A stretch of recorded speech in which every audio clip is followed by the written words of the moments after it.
आधी हकीकत आधा फसाना। तो चलिए अब रुक करते हैं हमारी आज की दूसरी कहानी का। पुराणों में भगवान गणेश को एक दंत कहा गया है और ये भी लिखा है कि भगवान परशुराम से भीषण युद्ध के दौरान उनका एक दांत टूट गया था। पुराणों के मुताबिक ये लड़ाई दंडकारण्य के जंगलों में हुई थी और इसी कहानी की तलाश में हमारी टीम दंडकारण्य के जंगलों में पहुंच चुकी थी। वहां पहुंचकर हमें पता लगा कि इस युद्ध भूमि के निशान आज भी मौजूद हैं और वहां पर बहुत सारी ऐसी निशानियां हैं जो इस पूरी कहानी की गवाही देती हैं। लेकिन उन निशानियों तक, उस युद्ध भूमि तक पहुंचने के लिए हमें बहुत सारी नदियों को पार करना था, हमें कई सारे दुर्गम रास्तों से होकर गुजरना था और आखिर में हमें एक ऐसे पहाड़ पर चढ़ना था जिसका हर मोड़ जानलेवा साबित हो सकता है।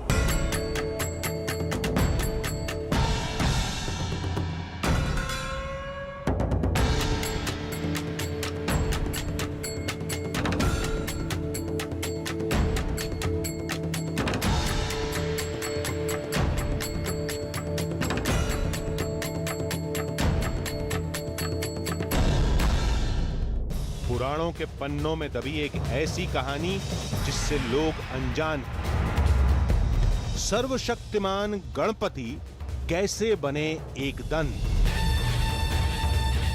विघ्नहर्ता के एक दांत को परशुराम ने क्यों तोड़ा?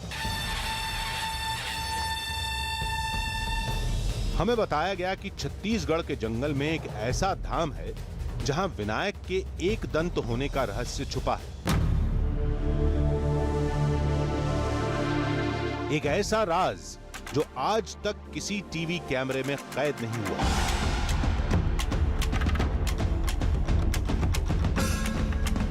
क्योंकि गणेश का वो धाम इंसानी बस्ती से कोसों दूर समुद्र तल से करीब 4000 फीट ऊपर है। वहां जाना मौत को दावत देने के बराबर है। गणेश पुराण से पता चला कि छत्तीसगढ़ के जंगलों में एक ऐसा ही मंदिर है जो ढोलकल नाम के पहाड़ पर है।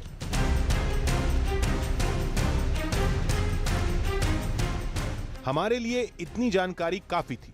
फिर हम निकल पड़े अपने सफर पर और हमारी मंजिल थी दिल्ली से करीब 1600 किलोमीटर दूर छत्तीसगढ़ का दंतेवाड़ा।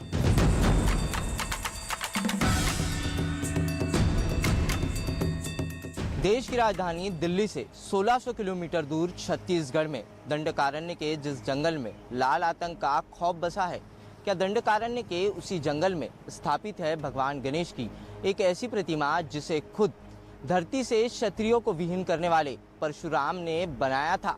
क्यों दंडकारण्य के इस जंगल में परशुराम ने बनाई भगवान गणेश की प्रतिमा? क्या है दंडकारण्य के इस जंगल में परशुराम और भगवान गणेश के बीच हुए युद्ध का सच? कहाँ है दंडकारण्य के इस जंगल में ढोलकल गणेश की चमत्कारिक प्रतिमा? इन सारे सवालों के जवाब जानने के लिए हमें लाल आतंक के साम्राज्य वाले दंडकारण्य के इस जंगल का दुर्गम सफर तय करना होगा।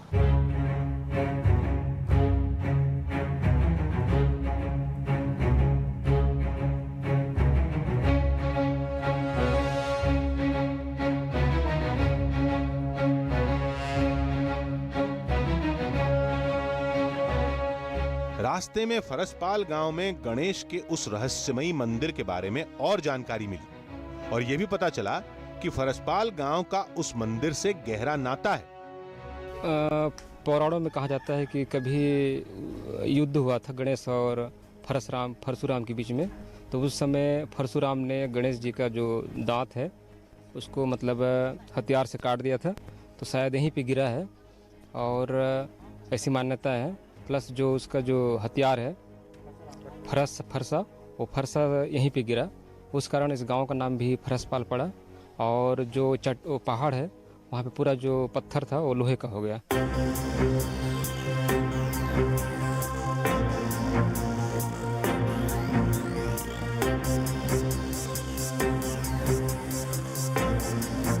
यानी हम सही रास्ते पर थे, लेकिन मंजिल अभी दूर थी। ढोलकल पहाड़ पर बने गणेश के उस रहस्यमयी मंदिर का रास्ता आसान नहीं था।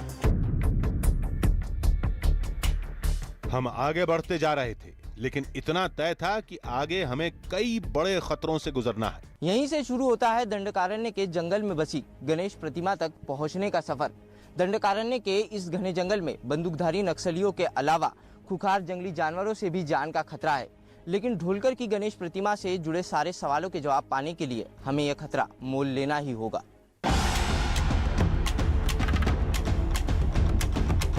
हम तेजी से जंगल की तरफ बढ़े, इस बात से अनजान कि इस घने जंगल में हमारे सामने कैसी मुसीबतें आएंगी। अभी हमें इस घने जंगल को पार करना था, फिर पहाड़ पर चढ़ाई चढ़नी थी, उसके बाद पहाड़ की सबसे ऊंची चोटी पर पहुंचना था। मौसम तेजी से खराब हो रहा था, बारिश का खतरा भी बढ़ता जा रहा था। ऐसे हालात में जंगल को पार करके पहाड़ पर चढ़ना खतरनाक साबित हो सकता था। क्या हम गणेश के उस रहस्य लोक तक पहुंच पाए, या रास्ते की मुसीबतों ने हमारे हौसले को पस्त कर दिया? क्या गजानन का वो अद्भुत मंदिर पहली बार टीवी कैमरे में कैद हो पाएगा? पुराणों की इस अद्भुत कहानी के सफर में हमारी सबसे बड़ी चुनौती थी ढोलकल पहाड़, जिसके शिखर तक पहुंचना बहुत ही मुश्किल काम था। लेकिन हमें बताया गया कि इस ऊंची चोटी के शिखर पर आज भी इस कहानी से जुड़े सच्चे सबूत मौजूद हैं। लोगों के मुताबिक भगवान गणेश का टूटा हुआ दांत उसी पहाड़ पर गिरा था और उसी जगह पर भगवान परशुराम ने गणपति की एक बहुत ऊंची मूर्ति बनवा रखी है, जो आज भी मौजूद है। तमाम परेशानियों और तमाम दिक्कतों के बावजूद हमारी टीम ने फैसला किया कि हम इस पहाड़ के शिखर तक जरूर जाएंगे, ताकि इस पौराणिक कहानी की सच्चे निशान आपके सामने ला सके। जंगल के खतरों से अनजान हम ढोलकल की गणेश प्रतिमा की तरफ बढ़ते जा रहे थे। जंगल में रास्तों को पहचानना मुश्किल होता है, सभी एक जैसे लगते हैं। कई बार लगा कि हम घूमकर उसी जगह पर आ गए जहां से थोड़ी देर पहले गुजरे थे। दंडकारण्य के इस घने जंगल में हम 2 घंटे से ज्यादा तक का सफर तय कर चुके हैं, लेकिन इस जंगल में अभी तक इंसान की कोई आवाजाही नहीं दिखाई दी। हम लोग पहाड़ की ऊंचाई से बहने वाले इस झरने के पानी का सहारा लेकर पहाड़ की सबसे ऊंची चोटी तक पहुंचने का प्रयास कर रहे हैं। झरने वाला फॉर्मूला काम कर गया और अब हम ऊपर चढ़ते जा रहे थे। हमें बताया गया कि ढोलकल की गणेश प्रतिमा तक जाने के लिए इस जंगल का कोई तय रास्ता नहीं, बस कैसे भी करके पहाड़ की सबसे ऊंची चोटी तक पहुंच जाइए। हम भी गांव वालों के इसी फॉर्मूले पर अमल करते हुए आगे बढ़ते जा रहे थे। ये पूरा इलाका नक्सल प्रभावित है और आए दिन नक्सलियों के हमले होते रहते हैं। पूरी यात्रा के दौरान हमें यह खतरा लगातार सताता रहा। दंडकारण्य के घने जंगल में कई दुर्गम रास्तों और पहाड़ों को पार करने के बाद हम पहुंचे हैं करीब 2000 फीट की ऊंचाई पर इस घनघोर जंगल में। और इसी घनघोर जंगल में बसता है लाल आतंक का साम्राज्य। हो सकता है कि हमारे यहाँ आने की खबर हमारे पहुंचने से पहले ही नक्सलियों तक पहुंच गई हो और इसी की वजह से उन्होंने अभी तक कोई मूवमेंट नहीं की है। और लाल आतंक के इसी साम्राज्य से होकर हमें ढोलकल की गणेश मूर्ति का राज जानने के लिए हमारी मंजिल की तरफ आगे बढ़ना है। मौसम की मार और नक्सली हमले के खौफ ने हमारे कदमों को रोकने की कोशिश की, लेकिन हम तो कुछ और ही ठान कर आए थे। कुछ ही दूरी पर हमें खतरे का एक निशान मिला, जिसके बारे में पीछे रमलू ने भी हमें आगाह किया था। छत्तीसगढ़ के इस घने जंगलों में नक्सलियों के अलावा जंगली जानवरों का भी बड़ा खतरा है। कल ही इन घने जंगलों में धुआंधार बारिश हुई थी और उस धुआंधार बारिश के बाद इसी जगह से एक बड़ा भालू जो है वो यहाँ से गुजरा था। भालू के पंजे के निशान यहाँ पर साफ दिखाई दे रहे हैं। भालू के पंजे का एक ये निशान रहा और उसके बाद भालू के पंजे का एक दूसरा निशान जो है हम साफ देख सकते हैं। इस जंगल में चप्पे चप्पे पर नक्सलियों और जानवरों से मौत का डर है, लेकिन इसके बावजूद परशुराम और गणेश की इस पौराणिक कथा की हकीकत जानने हमें इस जंगल में आगे बढ़ना ही होगा।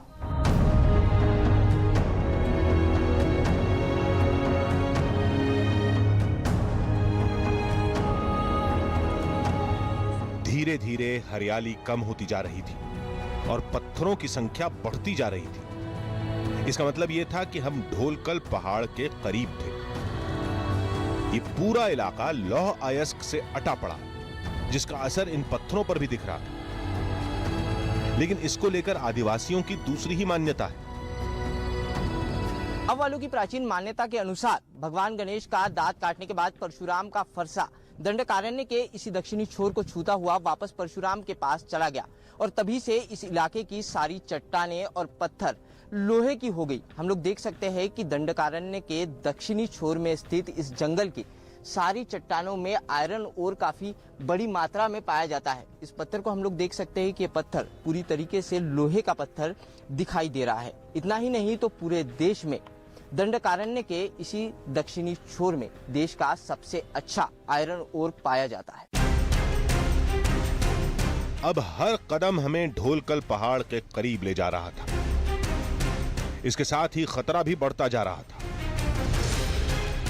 चमत्कारिक ढोलकल गणेश प्रतिमा तक पहुंचने के लिए हम इस घने जंगल में जिस रास्ते पर चल रहे हैं, उस रास्ते पर बारिश की वजह से काफी फिसलन है और इस रास्ते के ही बगल में है हजारों फीट गहरी खाई।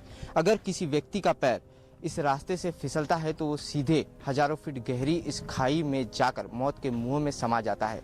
लेकिन चमत्कारिक ढोलकल गणेश प्रतिमा का राज जानने के लिए हम इन सारे खतरों को पार करते हुए आगे बढ़ते जा रहे हैं।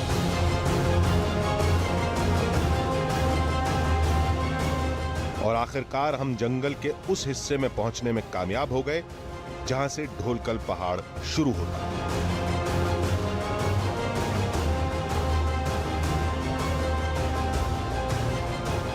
ऐसे घने और दुर्गम जंगल को 16 से 17 किलोमीटर पार करने के बाद ढोलकर गणेश प्रतिमा तक पहुंचने की चाह हमें ले आई है इस जंगल की सबसे ऊंची चोटी पर। और गांव वालों के बताए अनुसार इन्हीं चट्टानों को पार करने के बाद हम पहुंच पाएंगे ढोलकर गणेश प्रतिमा के राज तक।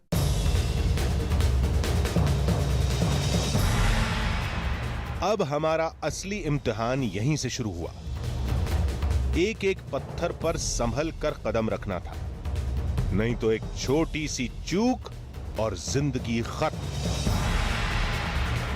यह हमारी अंतिम चढ़ाई थी। इसके बाद हम पहाड़ की ऊंची चोटी पर पहुंचने ही वाले थे।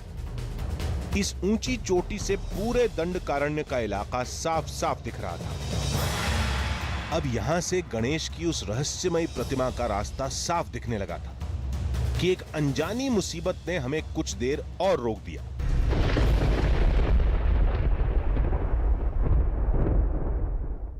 ढोलकर की गणेश प्रतिमा के राज तक आपको पहुंचाने के लिए आप देख सकते हैं कि किस तरीके से मौत के मंजर को हमें पार करना पड़ रहा है। इस वक्त हम लोग मौजूद है इस पहाड़ की सबसे ऊंची चोटी पर और इस चोटी के चारों तरफ है मौत की गहरी खाई। हजारों फीट गहरी इस खाई में अगर कोई व्यक्ति इस चट्टान से फिसल कर गिर जाए तो उसका मौत के मुंह में समाना तय है। आप लोग देख सकते हैं कि बारिश भी इस वक्त यहाँ पर शुरू हो चुकी है और हमारे पास सर झुकाने की भी जगह नहीं है, लेकिन कैमरे को सुरक्षित बचाने के लिए हमें इन चट्टानों को तुरंत पार करते हुए सुरक्षित सफर तय करना होगा। इस कैमरे को सुरक्षित जगह पर रखना होगा, वरना ढोलकर के इस गणेश प्रतिमा का राज आप तक कभी नहीं पहुंच पाएगा।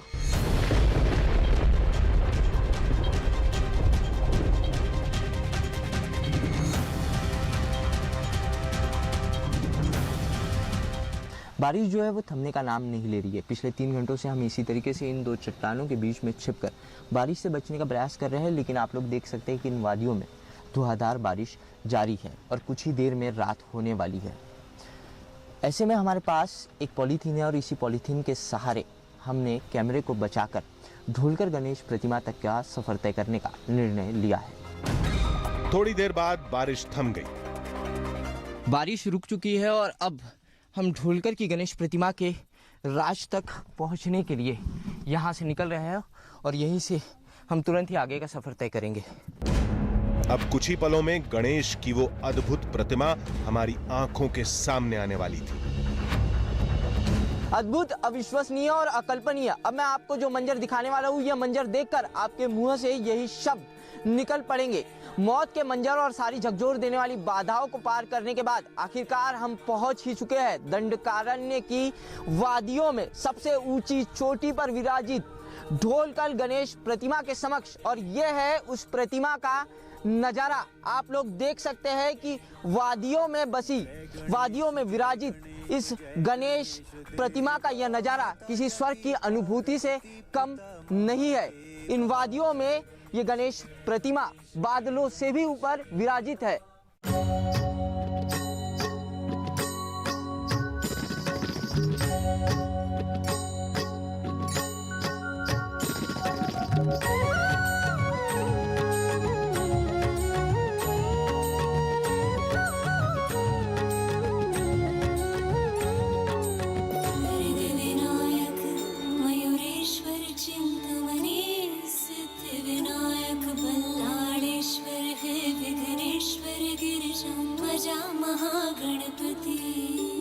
वाकई भगवान गणेश की ये प्रतिमा अद्भुत है। ऐसी मूर्ति हमने आज तक नहीं देखी थी।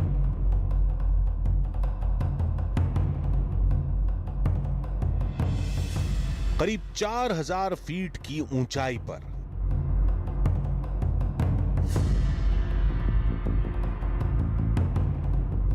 दंडकारण्य के जंगल में ढोलकल पहाड़ी की सबसे ऊंची चोटी पर लंबोदर की यह प्रतिमा अलौकिक है। इस चोटी पर ठीक से खड़े होने तक के लिए जगह नहीं। ऐसी जगह पर इस भारी भरकम मूर्ति को देखकर हैरानी होती है। चारों तरफ गहरी घाटी और उसके ठीक बीच में ऊंची और पतली चोटी पर गजानन की यह प्रतिमा।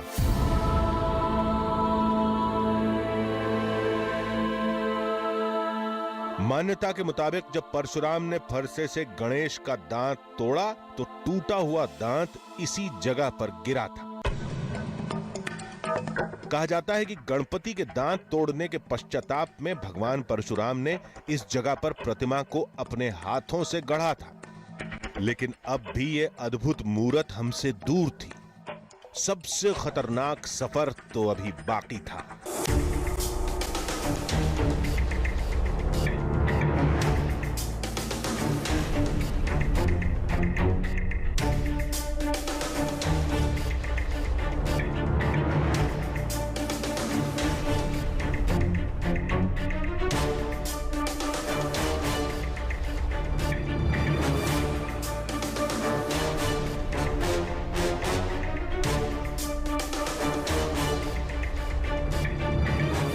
आखिरकार हम ढोलकल गणेश प्रतिमा तक पहुंचने में कामयाब रहे।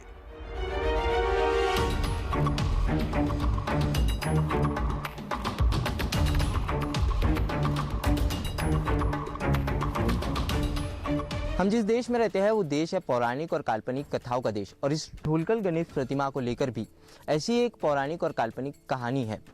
इस मूर्ति के ढोलाकार होने की वजह से इस गणेश प्रतिमा का नाम पड़ा ढोलकल गणेश प्रतिमा। लेकिन इसकी सबसे बड़ी मान्यता यह है कि यह मूर्ति परशुराम ने बनाई है। लेकिन हमें इस जगह पर ऐसा कोई साक्ष्य नहीं मिला जो इस गणेश प्रतिमा से जुड़ी कहानियों को साबित करता हो। इस बात में कोई शक नहीं कि गजानन की प्रतिमा और ये जगह अद्भुत है। ये प्रतिमा साधारण नहीं है, भव्य है, बहुत सुंदर है। अगर आप उसको देखें तो अन्य गणेश प्रतिमाओं के से अलग इस प्रतिमा को देखने में आपको एक सम्मोहन सा महसूस होगा कि सुंदर मुकुट है, एक मतलब जो आकृति है वो भी बड़ी भव्य है। और इसको मतलब इसके पिछले कुछ दिनों पहले पुरातत्व विभाग ने इस प्रतिमा को ठीक से जोड़ा है और अपने बनाया है। लेकिन इससे उस कहानी की पुष्टि नहीं होती जो ढोलकल गणेश को लेकर लोगों ने सुनाई थी। लेकिन इसे महज कथा मानकर खारिज भी नहीं किया जा सकता। जो घटना कहती है कि दोनों के बीच युद्ध हुआ और युद्ध होने के बाद फरसे से गणेश का एक दांत कट गया। दक्षिण बस्तर में अधिकतर प्रतिमा, इस जो प्रतिमा है गणेश की ढोलकल प्रतिमा, उसमें आप देखें कुछ विशेषताएं हैं। पहला, जनेऊ जो है साकल के आकार का है और दूसरा हाथ में दांत है। एक हाथ में उन्होंने दांत पकड़ा हुआ है।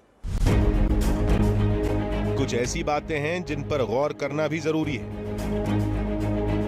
इस ढोलकल गणेश प्रतिमा का जिक्र पुराणों में कैसे मिलता है और पुराणों से जुड़ी हर कथा के तार दंतेवाड़ा की इस जगह से कैसे जुड़ते हैं। और सबसे अहम बात, इंसानी बस्ती से सैकड़ों मील दूर, जमीन से 4000 फीट की ऊंचाई पर, इतनी पतली चोटी पर, जहां आज भी पहुंचना खतरे से खाली नहीं, ऐसी जगह पर गणेश की इतनी बड़ी प्रतिमा कैसे पहुंची? देखिए, पौराणिक कहानियों की पड़ताल नहीं हो सकती, उनकी सिर्फ निशानियों को ही परखा जा सकता है। भगवान गणेश की वो मूर्ति वाकई कमाल की है और वो जगह बेहद खूबसूरत है और सिर्फ यही हकीकत है।